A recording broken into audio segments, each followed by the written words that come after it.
Petrol diesel और रंधन gas cylinder दर वृद्धि को नहीं जिला कांग्रेस धारणा सह आंदोलन। बलांगीर जिला कांग्रेस तरफ सहर मध्य समस्त पेट्रोल डीजेल पंप गुड़िकर जिला कांग्रेस युवा कांग्रेस छात्र कांग्रेस मिलित उद्यम विक्षोभ प्रदर्शन कर दिनकू दिन पेट्रोल डीजेल और रंधन गैस दर हूँ हूँ हो बढ़ी चली।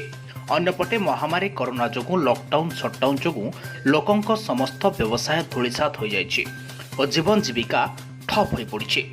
एभली परिस्थिति रे उभय सरकार पेट्रोल डीजेल रंधन गैस दर बढ़ाइबारे मुख्य भूमिका निर्वाह करी साधारण जनता को लुंठन करिवार व्यस्त बहुलता देखा जाउछन्ति एवं शोषण प्रक्रिया जारी रखिछन्ति, जहाँ बलांगीर जिला कांग्रेस और तार समस्त शाखा कतः बर्दाश्त करिब नाही बोली मत रखिछि।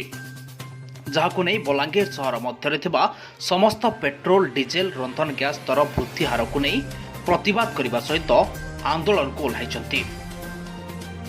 आगामी दिन में जदि उभय सरकार एभली रणनीति प्रस्तुत करती एवं दरदाम ह्रास उपरे रोक न लगाती तेबे एही आंदोलन भयंकर रूप नेबा सह परिस्थिति भयावह हेबो, जहाँ उभय सरकार दायी हेबे बोली कांग्रेस जिला सभापति नगर सभापति एवं कांग्रेस छात्र सभापति चेतावनी दैछन्ति।